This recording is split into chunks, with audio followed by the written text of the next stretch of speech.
Hello friends, I am doctor Khushboo. आज हम लोग रिमेटिक फ़ीवर के बारे में जानेंगे। रिमेटिक फ़ीवर को रिमेटिक हार्ट डिजीज़ भी बोलते हैं, इसे RHD भी कहते हैं। रिमेटिक फ़ीवर क्या होता है? रिमेटिक फ़ीवर एक तरह का ऑटो इम्यून डिसऑर्डर है। ऑटो इम्यून डिसऑर्डर किसे बोलते हैं? मिस्टेकनली अपने बॉडी के जो इम्यून सिस्टम होता है वो मिस्टेकनली अपने सेल्स, ऑर्गन्स और टिश्यू, खुद की ही बॉडी के सेल्स, ऑर्गन और टिश्यू को डिस्ट्रॉय करने लगता है। उसको बोलते हैं ऑटो इम्यून डिसऑर्डर्स। जो रिमेटिक फ़ीवर है वो होता किसे है? तो चिल्ड्रंस को होता है। 3 to 15 ईयर्स के चिल्ड्रंस को होता है। बच्चों को सबसे पहले सोर थ्रोट होगा, उसके 3 से 4 हफ्ते बाद उनको रिमेटिक हार्ट डिजीज़ डेवलप होने लगती। इसका कॉजेटिव मोस्टली ये इन्वॉल्व करता है फीमेल पेशेंट्स को। कॉजेटिव ऑर्गेनिज्म है स्ट्रेप्टोकोकल पायोजन। स्ट्रेप्टोकोकल पायोजन जो है बिलोंग करते हैं ग्रुप ए से। ग्रुप ए दो टाइप के होते हैं, बीटा हीमोलाइटिकस एंड अल्फ़ा। बीटा हीमोलाइटिकस क्या होते हैं? बीटा हीमोलाइटिकस वो होते हैं जो आरबीसीज़ को डिस्ट्रॉय कर देते हैं। अल्फ़ा हीमोलाइटिकस वो होते हैं जो सिर्फ आरबीसीज़ को सिर्फ डैमेज करते हैं। That is called beta. तो जो इसका जो पॉजिटिव ऑर्गेनिज्म है वो कौन है? बीटा हीमोलाइटिकस। ग्रुप ए का बीटा हीमोलाइटिकस इसका पॉजिटिव ऑर्गेनिज्म है। Streptococcal pyogenes group A beta haemolyticus. Next हम लोग देखेंगे इसकी ईटियोपैथोजेनेसिस। ईटियोपैथोजेनेसिस इसकी क्या है? अभी हम लोगों ने देखा कि रिमेटिक फीवर होता क्या है, ये एक तरीके का ऑटो इम्यून डिसऑर्डर है, मतलब अपनी बॉडी का इम्यून सिस्टम जो है अपने ही सेल्स को डिस्ट्रॉय करेगा।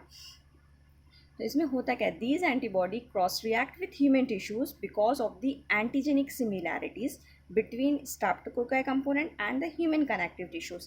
क्या होता है कि अपने ह्यूमन टिश्यूज़ के और एंटीजन के दोनों के अंदर सिमिलैरिटीज़ होने की वजह से बॉडी का इम्यून सिस्टम जो है कन्फ्यूज हो जाता है और वो अपनी ही बॉडी के सेल्स को, टिश्यूज़ को, ऑर्गन को डैमेज करने लगता है। जैसे हार्ट को इन्वॉल्व कर लेगा, स्किन को इन्वॉल्व कर देगा, ब्रेन को इन्वॉल्व कर देगा, सारे इन ऑर्गन्स को ये इन्वॉल्व करने लगता है।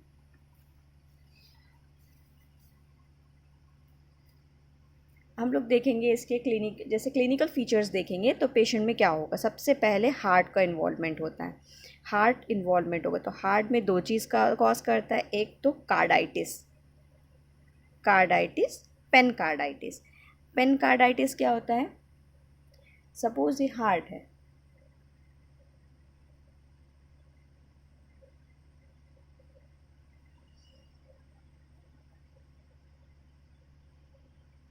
हार्ट की 3 लेयर्स होती हैं।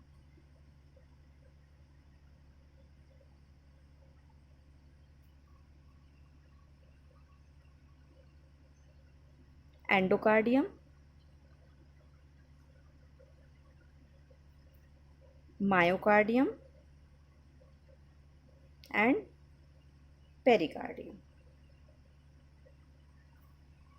इन तीनों का इन्फ्लामेशन क्या कहलाता है? पेनकार्डाइटिस।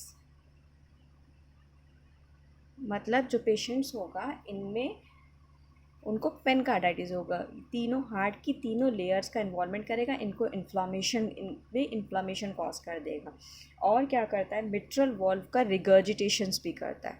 Mitral valve regurgitation. Mitral valve regurgitations क्या होते हैं?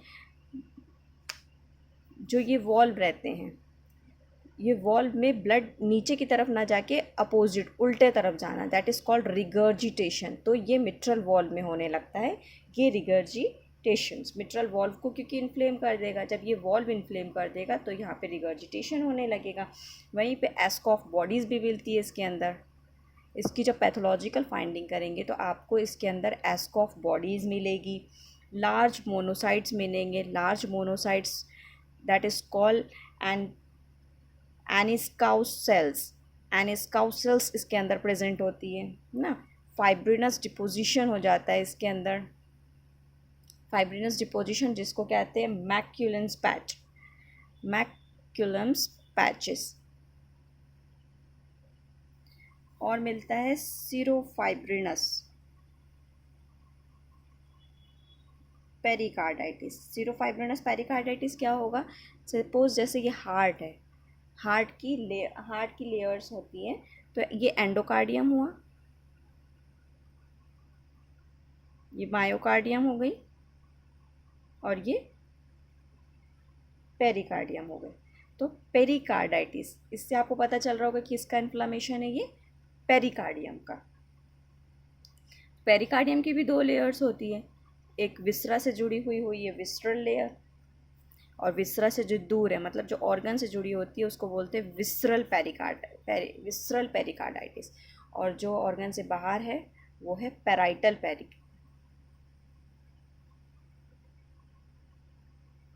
इनके बीच में जो यहाँ फ्लूइड भरा होता है इसको बोलते हैं सिरस फ्लूइड।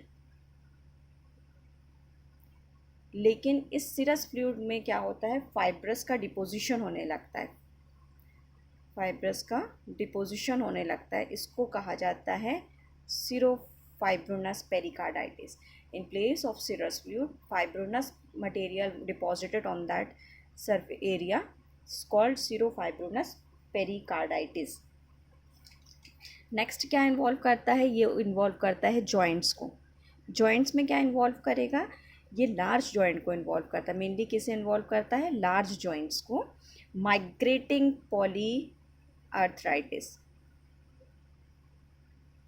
माइग्रेटरी पॉली आर्थराइटिस, इसका मतलब क्या है, यानी ये एक जॉइंट से दूसरे जॉइंट माइग्रेट कर रहा है, मतलब एक के बाद एक दूसरे पे ट्रांसफ़र हो रहा है, माइग्रेट कर रहा है, घूम रहा है, तो बड़े बड़े जॉइंट्स पे ट्रांसफ़र होगा, सारे जॉइंट्स को इन्वॉल्व करेगा, पेशेंट को पेनफुल कंडीशंस होगी। स्किन नेक्स्ट इन्वॉल्व करता है, पहले एक हार्ट को इन्वॉल्व किया, फिर जॉइंट्स को इन्वॉल्व किए, अब स्किन को इन्वॉल्व करेगा।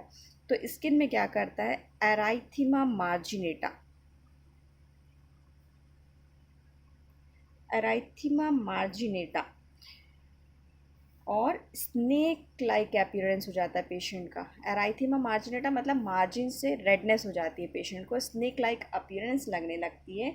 बट ये जो स्नेक लाइक अपीयरेंस है वो फेस को इन्वॉल्वमेंट नहीं करता, फेस इन्वॉल्व नहीं करता है, नॉट इन्वॉल्व फेस।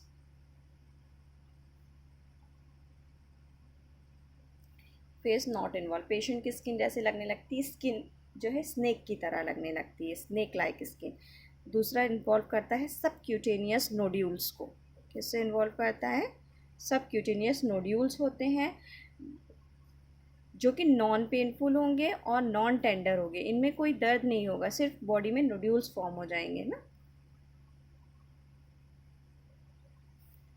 जैसे कहाँ पे होंगे, हैंड्स के अंदर, फीट्स के अंदर, जहाँ बोनी प्रोमिनेंट एरिया होते हैं, जहाँ बोन्स प्रोमिनेंट एरिया होते हैं, हैंड्स फीट्स, वहाँ। नेक्स्ट इन्वॉल्व करता है ब्रेन को। ब्रेन में क्या कॉज करता है, सिंडेनहम स्कोरिया करता है, सिंडेनहम कोरिया, कोरिया। इसमें क्या होता है, जर्की मूवमेंट होने लगती है अपर एक्सट्रीमिटीज़ की, अपर एक्सट्रीमिटीज़ में मतलब अचानक से कपकपी जैसी होने लगेगी, हिलने लगता है, जर्की मूवमेंट होने लगता है, इसको बोलते हैं सिंडेनहम स्कोरिया। या फिर ओसीपी होने लगता है, obsessive compulsive disorder, obsessive compulsive disorder. ये कैसा डिसऑर्डर होता है कि पेशेंट को, जैसे सपोज एग्जांपल के तौर पे कि उसने ताला लगा लिया है, लेकिन फिर भी उसको ये फील होता है कि पता नहीं मैंने ताला लगाया है कि नहीं, बार बार जाके चेक करेगा, हैंड वॉश करने के लिए बार बार जाके हैंड वॉश करेगा, मतलब उसे कन्फ्यूजन एक तरीके का रहता है, उसको बोलते हैं ऑब्सेसिव कंपल्सिव डिसऑर्डर। ओके। और अदर फीचर्स में कुछ अगर देखेंगे आप तो फीवर होगा, पॉलीअर्थेल्जिया होगा, मतलब पॉलीअर्थेल्जिया पूरी बॉडी में पेन होना, ये सब इसके कॉमनेस्ट प्रेजेंटेशन है। मतलब क्या चीज़ आप देख रहे हो खास, क्या क्या है इसके अंदर, पेनकार्डाइटिस, सिरोफाइब्रोनस पेरिकार्डाइटिस, माइग्रेटिंग पॉलीअर्थराइटिस, सब क्यूटेनियस नोड्यूल्स फॉर्म होंगे, सिंडेनहम स्कोरिया होगा, फीवर एंड पॉलीअर्थराइटिस। अब इसकी जो है जॉन्स क्राइटेरिया, इसको डायग्नोसिस कैसे की जाती है, इसकी डायग्नोसिस होती है जॉन्स क्राइटेरिया से। जॉन्स क्राइटेरिया, जॉन्स थे, उन्होंने एक अपना क्राइटेरिया बताया है, मेजर और माइनर। उन्होंने मेजर सिम्टम्स में बताए हैं और माइनर सिम्टम्स भी बताए हैं। मेजर सिम्टम्स में क्या क्या आ जाएंगे, carditis, polyarthritis, chorea, erythema marginatum, and subcutaneous nodules. ये सब किस में आते हैं? मेजर सिम्टम्स में। माइनर सिम्टम्स में जैसे हो गया fever, polyarthralgia, increased ESR, leucocytosis, ECG, increased PR interval. देखिए कार्डाइटिस मैंने एक्सप्लेन कर दिया, polyarthritis, chorea, erythema marginated, subcutaneous nodules, fever, polyarthralgia, increased ESR। जब आप ब्लड टेस्ट कराएंगे, कंप्लीट CBC कराएंगे तो उसमें ESR बढ़ाएगा। ल्यूकोसाइटोसिस, WBC का इंक्रीज़ होगा। ECG कराएंगे तो इंक्रीज PR इंटरवल इसमें होगा। अब हम लोग देखते हैं कि इसके लिए हमें इन्वेस्टिगेशंस क्या कराना पड़ेगा। पेशेंट का इसमें इको बहुत इम्पॉर्टेंट है। अगर पेशेंट को स्ट्रेप्टोकोकल का इन्फेक्शन शो हुआ है, पायरोजेंस का, तो आपका कंपलसरी है कि आप इस पेशेंट का इको कराएं। भले ही उसे मेजर सिम्टम्स आए और या नहीं आए, लेकिन आपको इसका इको कराना बहुत ज़रूरी है। इसके ट्रीटमेंट में क्या है? सिम्टोमेटिक ट्रीटमेंट होता है, एनाल्जेसिक्स वगैरह, स्टेरॉइड्स देते हैं, या फिर मिट्रल, अगर वॉल पूरी तरह से वो डैमेज हो जाते हैं तो विट्रल वॉल रिप्लेसमेंट, यही इसका एक ट्रीटमेंट है। देन कॉम्प्लिकेशंस में क्या होता है? इसके कॉम्प्लिकेशंस में होता है स्ट्रेप्टोकोकाई पैंडाज बोल दीजिए। तो इसका क्या कॉम्प्लिकेशन है? इसका फुल फॉर्म है paediatrics auto immune neuropsychiatric disorder associated with streptococci. इसका कॉम्प्लिकेशन है जो बच्चों में होता है, न्यूरोसाइकेट्रिक डिसऑर्डर होने लगता है पेशेंट्स को। ऑटो इम्यून न्यूरोसाइकेट्रिक डिसऑर्डर होता है, साथ में स्ट्रेप्टोकोकाई का इन्फेक्शन होता है। ये इसका कॉम्प्लिकेशंस है। Thank you.